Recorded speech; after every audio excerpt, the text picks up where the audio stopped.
Hey guys, SGT here, and I have a very special guest on the line. She's a brilliant writer. She's new to the scene, but she's moving mountains all on her own. Her name is Suzanne Posel. You know her work from Occupy Corporatism, Activist Post. You know her work from InfoWars, from SGT Report.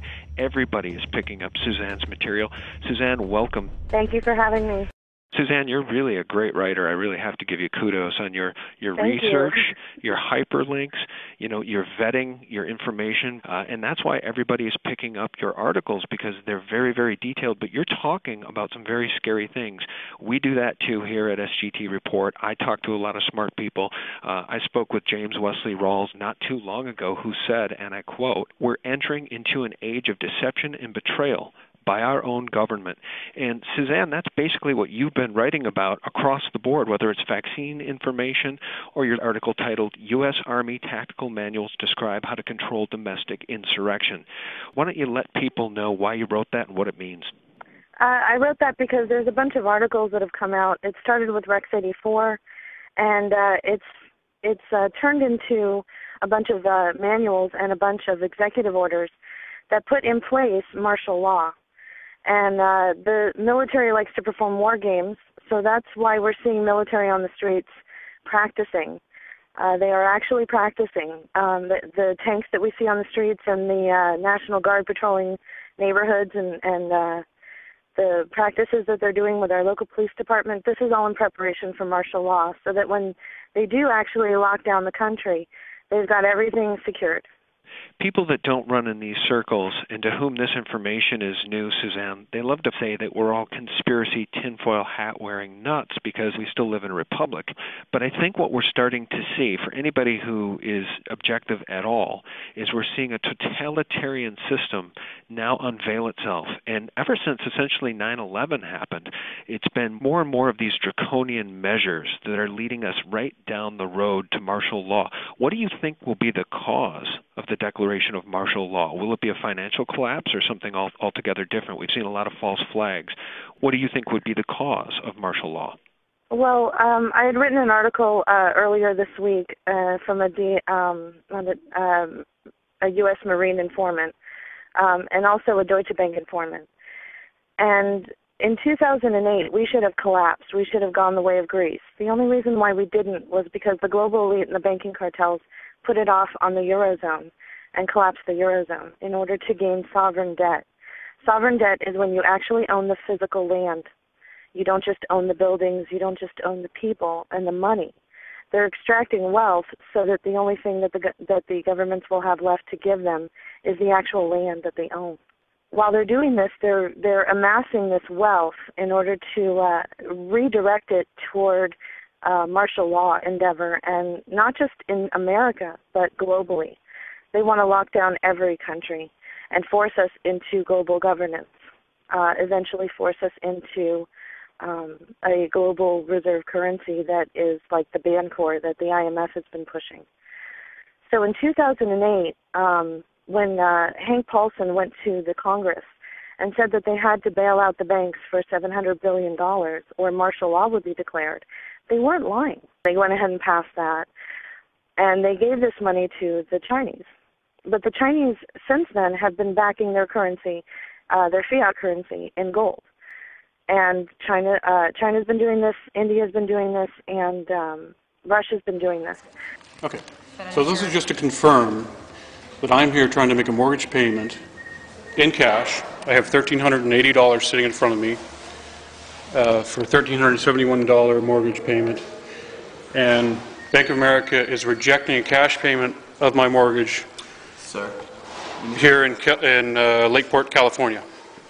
Is that correct? So you need to turn that off. Is that correct? You need to turn that off, sir. This is what I've just been told. Bank of America has just refused to accept my mortgage payment in cash and is insisting on a kind of a wire transfer. Apparently, in America, cash does not pay the mortgage anymore, is what I'm being told today in Lakeport. If you go back in history, the reason why we went after Gaddafi was because he was presenting the dinar, which was a gold-backed currency that he was getting together with other countries like in Africa.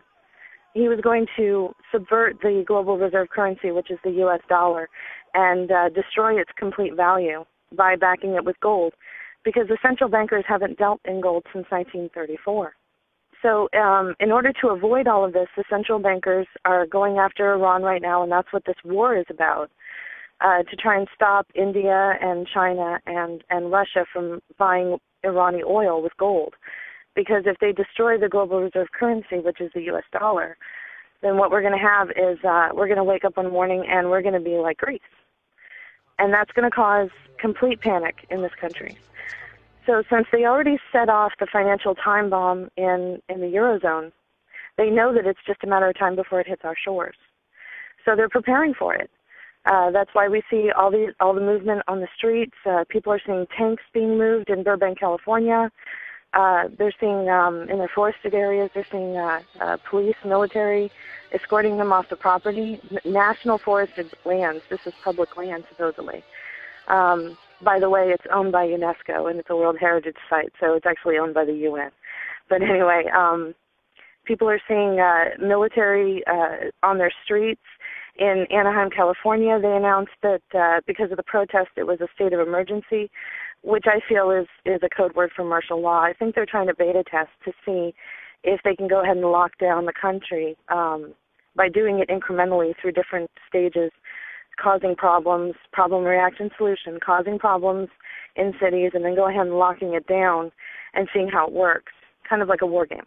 One thing I forgot to mention was through the Deutsche Bank informant, I was alerted to the idea that they're going to possibly create like an internet virus that would attack the banking system, like they're using Flame and Susnet.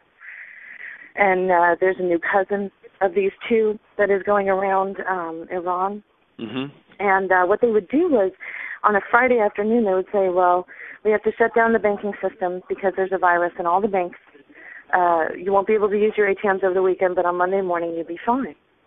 Well, if you hear of anything like that, you have 72 hours before they roll out martial law. So wait a minute, Suzanne, you're saying that if you see anything like that in the news media or otherwise, you have 72 hours? Why don't you repeat that, help people understand what that means? When they're going to roll out martial law, they think that when the financial collapse hits the shores of the United States, they have 72 hours. So with my Deutsche Bank informant and talks with other people in the alternative media, my contacts, I just think that it's possible that a scenario like this, I'm not saying that this will happen, but a scenario like this, and it would give you something to look for, a little red flag to look for. Let's say that the banks all say that there's a virus in all the banking systems, all of the banks, and they have to shut down, like on a Friday. We know that the Obama administration loves to do things on a Friday afternoon or when we're celebrating New Year's Eve. So Friday afternoon, they would say they're going to shut down the banks and get rid of this virus over the weekend. And on Monday morning, everything would be back up. Over the weekend, you wouldn't be able to use your ATM or pay any bills online, but everything will be fine on Monday morning. That is your red flag. You have 72 hours from that moment to do whatever you were planning on doing, get to wherever you were planning on getting to, hunker down whatever you were planning on hunkering down, because they're going to unroll martial law in 72 hours from that moment, whatever scenario they intend to unroll. And I believe that it has to do with the banks, because they're stealing money from us left and right. In fact, I've gotten reports from insiders that they're taking money out of private checking accounts. They're also stealing heirlooms. The Bank of America has stolen heirlooms out of people's safety deposit boxes and ship them from one coast to another, and then claim that they didn't know that it wasn't that it was this customer's property, and then they'll send it back, but they never do. They're trying to squeeze out as much money as possible. And with MF Global and John Corzine, that was a beta test to see if they could take secured customer funds and get away with it, and they did. They're coming for our private checking accounts next. They're looking for as much money as they can to fund this not only domestic but global police state. So like I said, if you hear of anything with the banking industry, and I personally think it might be a a false flag with an internet virus or a virus in the banking system as far as their computers go, then you have 72 hours from that time to go ahead and do what you were planning on doing. Wow. Well, I mean, we don't know if that will happen, but if it does, if people see these signs that Suzanne just talked about, Suzanne, you may have just saved some lives. I mean, for those who live in inner cities, in big cities, in scary places, be it downtown Chicago, New York, L.A., you may have saved some lives. People can get out if they have 72 hours. If they don't have but a couple of hours and there's traffic jams, they're not going anywhere.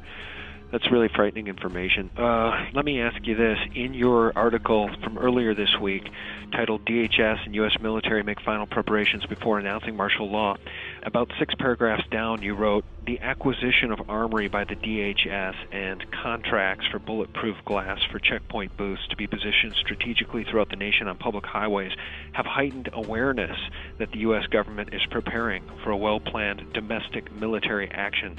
DHS armored vehicles have been sighted on highways in Kentucky and across the country, I might add. I guess what I'm wondering, Suzanne, from your expert view, do you think that the military could actually lock down this country? We're geographically gigantic. They had a hard time locking down Baghdad. The reality of this is that the PSYOP, I think, is against the people, to get the people to stand down before any of this ever happens. Because if they move on Chicago or any major American city, it's going to send a message to the rest of the patriots in this geographically huge country that it's time to take action. It's time to embrace the Declaration of Independence and throw off these despots. What do you make of what I'm saying here? What do you think the reality is of them being able to lock down this country in any sort of martial law capacity? I agree with you that it's going to be difficult, and that's why they've done beta testing. The NATO summit, we saw that they were trying to do that there as well. They've allocated foreign troops. They've been training with the Polish army and the Russian army. The Russian army has shown up in Colorado. There have been reports that the Russian army have been starting the fires. And the reports that I got, that I put in that article that you just mentioned, the fires were started right in front of areas that were militarily secured. So it's my understanding that they might have been starting the fires to try and get people out of the way, get people moved out of the way so they wouldn't see what they're doing.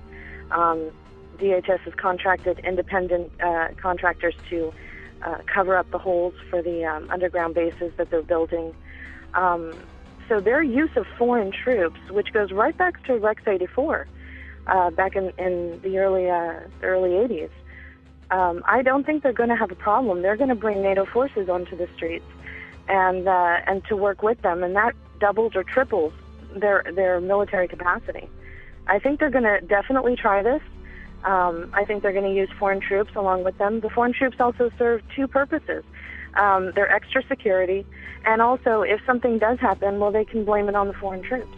You know, they can say, oh my God, the Polish army was here. Oh, the Russians were doing this. We should go and get the Russians now. Yeah, I think what this government is now doing with these false flags with what I'm calling these false flags that we saw in Aurora and in Wisconsin, is they're doing their level best before martial law happens to disarm the people. What do you make of what I just said there, and what do you make of what I'm calling false flags in Aurora and Wisconsin, Suzanne? They are definitely false flags. James Holmes had ties all the way going back to his grandfather with DARPA and mind control techniques, and he was studying mind control. He worked with the Salk Institute on mind control and flicker fusion, which is where they insert images into the screen while you're watching television or even on a website, and it moves so fast that only your subconscious picks it up. In Aurora, his apartment was booby trapped with homemade bombs, and the Pentagon has just come out and said that a lot of people are homegrown terrorists are building these homemade bombs. And so they're asking Congress to relax posse comitatus in order to respond to this.